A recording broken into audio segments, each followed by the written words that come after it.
ఎన్ gold మీ విశ్వసనీయ ఆత్మీయ నేస్తం. సప్తమోక్ష పట్టణాలలో ఒకటైన హరిద్వార్లో అన్నదానం చేస్తే ఎంతో పుణ్యం. ఈ దేవభూమిలో అన్నదానం చేయండి. హనుమంతరావు గారు కాంగ్రెస్ పార్టీ సీనియర్ నాయకులు మా చెప్పి మాట్లాడే ప్రయత్నం చేద్దాం. హనుమంతరావు గారు ఎట్లా నడుస్తున్నాయి గణనాథుడి వేడుకలు రాష్ట్ర వ్యాప్తంగా? గణపతి ఉత్సవం రాగానే ఖైరతాబాద్ అంటేనే గణపతి. కొన్నేళ్ల నుంచి ఈ జనార్దన్ రెడ్డి చనిపోయినా వాళ్ళ కార్యకర్తలు వాళ్ళ అభిమానులు తప్పనిసరిగా ఈ ఫంక్షన్ చేస్తూనే ఉన్నాం. ఏది గణపతి ప్రతి సంవత్సరం గణపతి హైట్ పెరుగుతూనే ఉన్నది. కానీ మేము గణపతిని కోరినా మా హైట్ కూడా వచ్చు. మేము కిందున్నాం, మీదికి లేకపోతే గణపతి కోరాం. ఇంకో కోరిక ఒకటి కోరినా, అయ్యా మీరు వర్షాలు బాగా చేసింది దయవల్ల పంటలు పెట్టుకోవాలని అందరు రైతులు రోడ్ల మీద ఉన్నారు. కానీ యూరియా దొరకలేదా? ఆ యూరియా బస్తాలు తేవాలంటే ఎవరు తేవాలి? బీజేపీ ఎంపీలు ట్రై చేయమను. ఈయన కిషన్ రెడ్డి మంత్రి ఉన్నాడు, గణపతికి వచ్చి దండం పెడతారు కానీ యూరియా తెస్తలేడు. కనుక రాజకీయాలకు అతీతంగా యూరియాని తీసుకురండి. యూరియా కొన్ని టన్నులు అయితే, కొన్ని వేల టన్నులు అయితేనే మా రైతులకు న్యాయం జరుగుతుందని కోరిన అదొక్కటే. మిగతాదా నా వరకు నేనేం కోరినో నేను బయట చెప్పా. ఎందుకంటే నేను కూడా హనుమంతలో దీని గురించి వచ్చిందని అంటారు కనుక నేను ఎప్పుడు ప్రజల మనిషి. యూరియాను తొందరగా తెప్పిమని కోరుతున్నాను. ఎట్లుండబోతున్నది ఈసారి నిమజ్జన కార్యక్రమాలు కావచ్చు, ఇవన్నీ ఎట్లా ఏర్పాటు చేయబోతుంది రాష్ట్ర ప్రభుత్వం? రాష్ట్ర ప్రభుత్వం ఫ్రీ హ్యాండ్ ఇచ్చింది. ఏ పండుగ వచ్చినా, బోనాలు వచ్చిన దద్దమ్మ దాన్ని బోనాలు ఎత్తుకొని ఆడవాళ్ళు కూడా బోనాలు ఎత్తుకొని వస్తున్నారు. పోతురాజులు ప్రజలకు న్యాయం చేయాలి అనేది మా ఆలోచన. అదేవిధంగా 42% రిజర్వేషన్ ఇవ్వాలనేది కూడా మా ఆలోచన. పోయినట్టు ఢిల్లీ దాకా పోయినట్టు నిన్న మొన్న న్యాయ సలహాలు తీసుకున్నట్టు అవుతుందా? లేదా మేము అయినంత మటుకు రాహుల్ గాంధీ సందేశం ఢిల్లీ దాకా తీసుకుపోవాలి. కానీ ఇవాళ ఎవరున్నారు?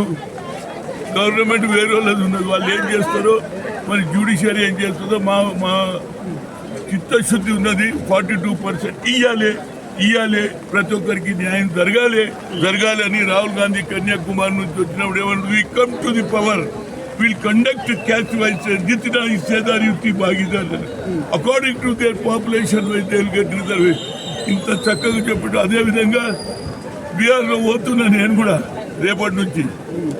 ఏది ఓట్ చోరీ ఎప్పుడన్నా నిన్నా భయ్? నేను 45 ఏళ్ళ రాజకీయంలో ఉన్న. ఓట్ చోరీ ఎప్పుడన్నా అయితే 5-10 ఉండే. 65 లక్షలు బాబో దండం పెడతా. 65 లక్షలు పెట్టిండు. ఎట్లా దొంగ ఓట్లని ఇచ్చిండ్రు, దాని మీద రికార్డు తీయాలి. ఎలక్షన్ కమిషన్ వన్ సైడ్ చేయొద్దని కోరుతున్నా. Election commission independent body, CBI also independent. కానీ వాళ్ళు ఇవాళ ప్రభుత్వానికి తొత్తులుగా పనిచేస్తున్నారు. కాబట్టి రాహుల్ గాంధీ ఏది నోట్ చోరీ యాత్ర బయలుదేరిన, ఇంతకుముందు న్యాయయాత్ర, అంతకుముందు భారత్ జోడో తోడనే వాళ్ళకి ఓట్ చోరీని నిరూపిస్తే రాజకీయ సన్యాసం తీసుకుంటాను బండి సంజయ్ కామెంట్ చేసి ఇప్పుడు బండి సంజయ్ చెప్తున్నా, నోట్ చోరీ అంటే నువ్వు సన్యాసం తీసుకునేది లేదు, నువ్వు కమస్కం ఈ పని చేయరా. ఏది యూరియా తీసుకురా, నోట్ చోరీ సంగతి అది ఎట్లన్నా నాకు ఎలక్షన్ గా నువ్వు చూసుకునేది ఏంటి? ఎలక్షన్ కమిషన్ మేమే ఇచ్చినాం రిప్రజెంటేషన్. నువ్వు దయచేసి ఇవన్నిటికంటే నువ్వు కిషన్ రెడ్డి, ఈటల రాజేందర్ కలిసి మాకు మొదలు యూరియా తీసుకురండి. Urea is the more important for farmers. అది పాయింట్. అది తప్పనిసరిగా మరి ఆ ఎలక్షన్ కమిషన్ ఏం చేస్తుంది? ఇంత 65 లక్షల ఓట్ చోరీ అయిందంటే నిజంగా కూడా మహారాష్ట్రలో జరిగింది, అదేవిధంగా ఇక్కడ జరిగిందని రాహుల్ గాంధీ గారు సర్వే చేసిండ్రు, అది ఇచ్చిండ్రు. ఎంక్వైరీ చేయమంటున్నాం, న్యాయం చేయమని కోరుతున్నాం. దాని మీద మీరు కామెంట్ ఎందుకు? ఇక్కడ యూరియా సంగతి కామెంట్ చేయడం, యూరియా తీసుకురామని కోరుతున్నాం. ఫైనల్ గా ఒక మాట, వానాకాలపు అసెంబ్లీ సమావేశాలు మొదలు కాబోతున్నాయి. సో ఏం చెప్తారు? కేసీఆర్ ఈసారి అసెంబ్లీకి వస్తారా? ఎందుకంటే హైకోర్టు చెప్తున్నది ఏమైనా ఉంటే తేల్చుకోండి అని చెప్తున్నారు. కాళేశ్వరం నివేదిక కూడా అసెంబ్లీలో పెడతామని చెప్తున్నారు.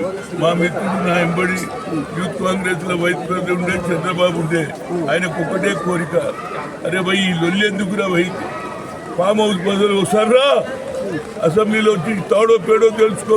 ఊరికే నిన్ను ఊట్లో పడుకుంటున్నాడు, ఒకడు నిద్రపోతున్నాడు, ఒకడు పట్టుకున్నాడు అంటుడు. నేను నిద్రపోతలేను, నేను కట్టుకున్నా అని అసెంబ్లీలో వచ్చి నువ్వు ఏదైతే కాళేశ్వరం ఇష్యూ మాట్లాడు, దానికి ప్రజలలో వాస్తవాలు తెలుస్తుంది. అప్పుడు ఎవరు తప్పు చేసింది అనేది తెలుస్తుందని కోరుతున్నాను. Right, thank you so much. ప్రతి సంవత్సరం గణపతి పెరుగుతూనే ఉన్నారు.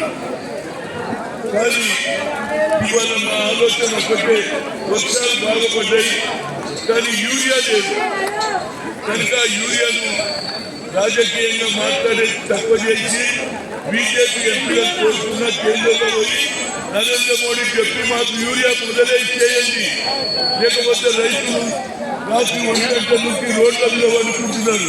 ఒక పక్క వర్షం మంచి పంటలు వండాలని భగవంతుడు గణపతి మహారాజ్